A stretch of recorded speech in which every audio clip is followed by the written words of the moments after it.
Hoje, parte 2 da prova do Enem 2017.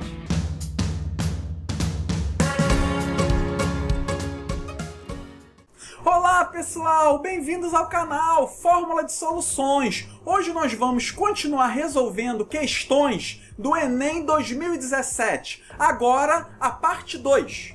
Questão 116 da prova amarela. O ferro encontrado na natureza na forma de seus minérios, tais como a hematita, alfa Fe2O3, a magnetita, Fe3O4 e a urtita, FeO. Na siderurgia, o ferro gusa é obtido pela fusão de minérios de ferro em altos fornos em condições adequadas. Uma das etapas nesse processo é a formação de monóxido de carbono. O CO gasoso é utilizado para reduzir o FeO sólido conforme a equação química a seguir. Então ele nos deu a equação FeO mais CO gerando Fe mais CO2. Considere as seguintes equações termoquímicas. Qual o valor mais próximo de ΔH em kJ por mol de FeO para a reação indicada do FeO com o CO? Qual o conteúdo que nós temos que saber para resolver essa questão? Aqui é a parte de termoquímica, a parte de lei de Hess, aonde nós vamos obter o ΔH, a variação de entalpia, pela manipulação de outras equações químicas. Vamos então à solução delas. Quando nós olhamos a nossa equação base, FeO mais CO dando Fe mais CO2, nós temos que procurar aonde que os elementos dessa equação eles aparecem nas outras equações. Eu aqui colori, botei cores para ficar mais fácil para nós vermos. A primeira equação, nós temos o Fe, o ferro, ele está no produto. E você pode ver que na nossa equação base nós também temos o ferro no produto. Eu aqui marquei na cor verde. A nossa segunda equação eu marquei em vermelho. O FeO, ele está no reagente da segunda equação dada e também está no reagente da nossa equação base, que a gente quer calcular o ΔH. E a nossa terceira equação dada, se a gente for ver, nós não temos um único elemento que só apareça nessa terceira equação e na equação base. Mas, se nós vermos o que eu marquei em azul, o Fe3O4, ele é um composto que aparece na equação 2 e na equação 3. E nós vamos usá-lo para fazer a parte do equilíbrio. Agora nós temos que ver a nossa equação base, quantos mols nós temos presentes de cada substância em comum nas outras equações. Aqui nós vamos ver que, na nossa primeira equação, nós temos 2Fe. E na equação base só tem 1. Tem um número maior de átomos de ferro. Logo, nós temos que dividir essa equação por 2. A nossa segunda equação, nós temos 3FeO, está de vermelho. E na equação base só tem 1. Logo, vamos dividi-la por 3. E a nossa terceira equação, o composto comum, é o Fe3O4, que eu vou dividir por 3, veja ali. Então nós vamos ter o Fe3O4 dividido por 3. Na nossa terceira equação, nós temos o número 2 na frente do Fe3O4. Logo eu vou ter que dividir por 6 para ter o mesmo número de Fe3O4. E agora basta a gente somar os ΔHs. Aqui nós então vamos ter menos 25 divididos por 2, mais menos 36 divididos por 3, mais 47 divididos por 6, obtendo então a resposta, a letra B, menos 17 kJ por mol. Vamos à questão 117. A invenção do LED azul, que permite a geração de outras cores para compor a luz branca, permitiu a construção de lâmpadas energeticamente mais eficientes e mais duráveis do que as incandescentes e fluorescentes. E um experimento de laboratório pretende-se associar duas pilhas em série para acender um LED azul que requer 3,6 volts para o seu funcionamento. Considere as semi-reações de redução e seus respectivos potenciais mostrados no quadro. Qual a associação em série de pilhas fornece diferença de potencial nas condições padrão suficiente para acender o LED azul? Qual é o conteúdo que eu tenho que estudar para resolver essa questão? A parte de eletroquímica, a parte de potenciais de redução e potenciais de oxidação. E aqui, se eu quero obter uma pilha com a maior diferença de potencial possível, eu iria pegar os extremos para interagir numa pilha. Aqui no caso, o sério, que tem o potencial mais 1,61, junto com o zinco, que tem potencial menos 0,76, e os outros dois aqui, o dicromato, mais 1,33, e o níquel, menos 0,25. Vamos ver aqui as opções que nós temos. Nós aqui temos alguma opção que junta o cério com o zinco e o níquel com o cromato. Aqui podemos ver que na opção B, o cério e o zinco estão aqui em contato, enquanto que o níquel e o cromato também. A opção B e também a opção C, cério e zinco e cromato e níquel. Então aqui nós passamos para essas duas opções, cério e zinco e níquel e cromato, ou o cromato com níquel. E como nós vamos decidir qual seria uma das melhores opções para a gente testar? Nós sabemos que uma pilha sempre vai possuir um polo positivo e um polo negativo. O polo aqui, que vai ganhar elétron, ele vai ser a parte do cério, ele é o que tem o maior potencial de redução. Então a gente vê que de um lado temos que ter o cério na cuba. E do outro nós temos que ter então a parte positiva, a parte que vai perder elétrons. Entre o dicromato e o níquel, quem é que perde elétron? Olhando os potenciais de redução, eu vejo que o níquel tem menor potencial de redução. Então é ele que perde elétrons. E é ele que vai ficar nessa outra cuba da ponta, formando então um polo negativo, que é o cério, e um polo positivo, que é o níquel. Vamos ver agora se essa opção C ela vai realmente acender a luz de LED, porque a diferença de potencial tem que ser maior que 3,6. Fazendo então aqui as continhas de cério com zinco, nós temos uma primeira diferença de potencial de 2,37 volts. E a parte do níquel com o dicromato, temos uma segunda diferença de potencial de 1,58 volts. Somando essas duas diferenças de potencial, nós vamos ter 3,95 volts, ou seja, é maior que 3,6 e a lâmpada de LED azul ela vai acender. Logo, a resposta é letra C. Questão 120. Diversos produtos naturais podem ser obtidos de plantas por processo de extração. O lapachol é da classe das naftoquinones. Sua estrutura apresenta uma hidroxila enônica, pK igual a 6, que permite que esse composto seja isolado da serragem dos IPs por extração com solução adequada, seguida de filtração simples. Considere que pK igual a menos de log K, em que K é a constante ácida da reação de ionização do lapachol, ou seja, da perda do H+. Qual solução deve ser usada para a extração do lapachol da serragem do IP com maior eficiência? Vamos então ver o conteúdo que eu preciso estudar para resolver a questão. É a parte de funções inorgânicas e a parte aqui de pKa. Aqui nós temos a equação para um ácido fraco genérico, que é o caso do nosso enol, do lapachol.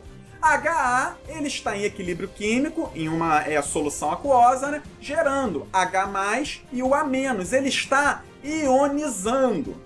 E ele diz que nós queremos extrair o lapachol do IP. Como é que a gente vai fazer esse processo de extração? Colocando em água. A água é uma substância polar. Logo, como é que a gente vai extrair o lapachol, que tem uma grande parte orgânica? A gente tem que transformar o lapachol em uma substância polar, ou seja, ele tem que estar ionizado.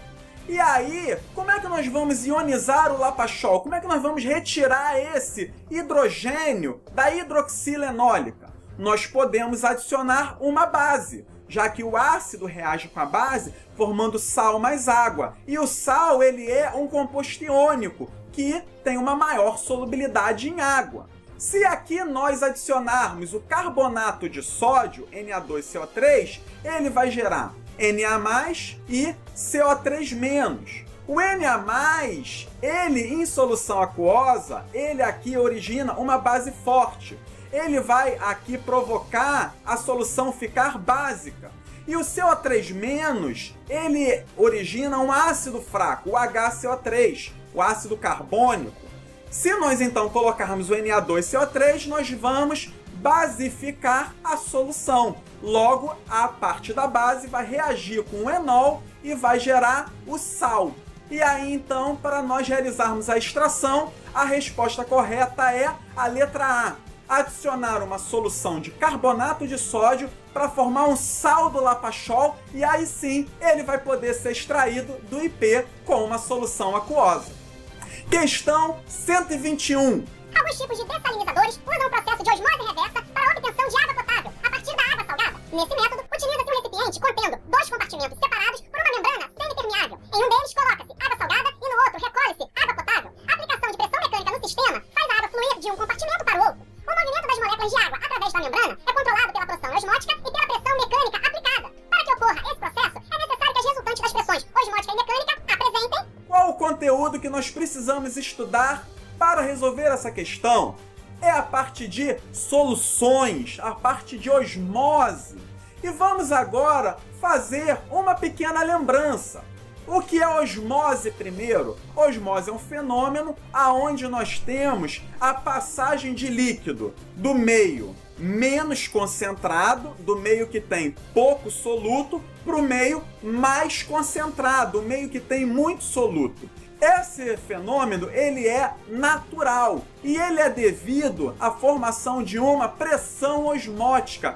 É uma pressão que leva o solvente do meio menos concentrado, que tem pouco soluto, para o meio mais concentrado. E aí, no caso, nós queremos dessalinizar a água, nós queremos separar nesses dois compartimentos, ficar somente com um deles com água e no outro somente com o sal, tirando o sal da água. E como que nós vamos fazer isso? A pressão osmótica ela sempre vai atuar puxando a água na direção do sal. Logo, a pressão mecânica tem que ir no sentido contrário, no sentido pegando a água que está presente junto com o sal e levando para o outro compartimento, o compartimento que tem somente água. Logo, a pressão mecânica ela é inversa à pressão osmótica. E a resposta certa ela é a letra E. Sentidos opostos e maior intensidade da pressão mecânica. Para a gente poder deslocar o solvente do meio mais concentrado para o meio menos concentrado, onde eu tenho compartimento somente com a água que vai ficar pura e potável para consumo. Questão 128, pessoal. A ozonólise, reação utilizada na indústria madeireira para a produção de papel, é também utilizada em escala de laboratório na síntese de aldeídos e cetonos. As duplas ligações dos alcenos são clivadas, quebradas, pela oxidação com ozônio, O3, em presença de água e zinco metálico, e a reação produz aldeídos e ou cetonos, dependendo do grau de substituição da ligação dupla. Ligações duplas dissubstituídas geram cetonas, enquanto ligações duplas terminais ou monossubstituídas dão origem a aldeídos, como mostra o esquema. Considere a ozonólise do composto 1-fenil, 2-metil, prop 1-eno. Quais são os produtos formados nessa reação? Então, qual é o conteúdo que vamos estudar, pessoal? A parte de reações orgânicas, a parte de ozonólise.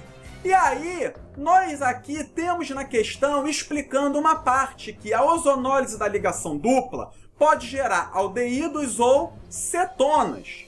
Se eu tiver uma ligação dupla dissubstituída, aqui é o caso que eu marquei, esse carbono da dupla em azul, ele está dissubstituído. Ele vai originar uma cetona. E se o carbono da ligação dupla, eu aqui marquei de laranja, tiver monossubstituído, aqui só está ligado a um outro átomo de carbono, ele vai gerar um aldeído. E como que eu gero os produtos? Eu quebro a ligação dupla e no lugar onde eu tinha a antiga dupla, eu boto ligação dupla de carbono com átomo de oxigênio. Logo, rompendo aqui essa ligação dupla, eu vou gerar um composto de 3 átomos de carbono e no carbono central tem a ligação C-O, que é a acetona, a propanona, e do outro lado eu aqui tenho um carbono que tem um átomo de hidrogênio ligado e aqui eu vou ligar a dupla. Eu vou gerar então um aldeído. E aqui a nossa resposta ela é a letra A. Eu gero benzaldeído e propanona. Questão 131, pessoal. A cromatografia em papel é um método de separação que se baseia na migração diferencial dos componentes de uma mistura entre duas fases immiscíveis. Os componentes da amostra são separados entre a fase estacionária e a fase móvel, em movimento no papel. A fase estacionária consiste de celulose, praticamente pura, que pode absorver até 22% de água. E a água absorvida que funciona como fase estacionária líquida e que interage com a fase móvel, também líquida, partição líquido-líquido. Os componentes capazes de formar interações intermoleculares mais fortes com a fase estacionária migram mais lentamente. Uma mistura de hexano com 5% volume de acetona foi utilizada como fase móvel na separação dos componentes de um extrato vegetal, obtido a partir de pimentões. Considere que esse extrato contém as substâncias representadas. A substância presente na mistura, que migra mais lentamente, é... Qual é o conceito que eu tenho que estudar para saber resolver essa questão? Aqui é a parte de polaridade. Quando nós temos uma cromatografia em papel, o que aqui nós devemos observar? Nós temos uma fase fixa, que é o papel. E nessa fase fixa nós temos água. A fase fixa, então, ela é uma fase fixa polar. E ele falou que o nosso solvente, aqui o nosso eluente, ele é um eluente que contém hexano, que é apolar.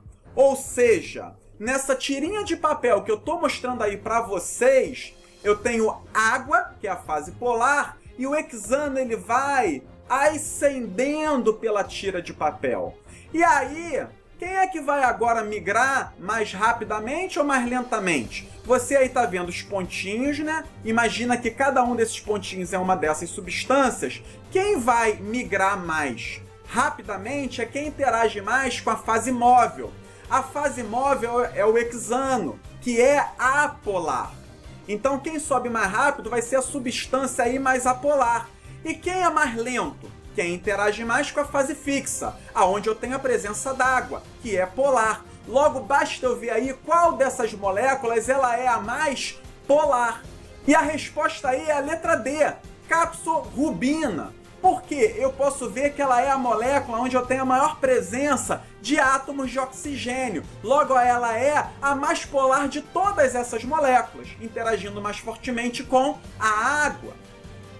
E aí, pessoal, ficou alguma dúvida? Escrevam para nós, deixem as suas sugestões e seus comentários. E lembrem-se de curtir a nossa fanpage do Facebook, o nosso canal do Instagram e também de se inscrever lá no YouTube. Um grande abraço a todos! Boas aulas, pessoal!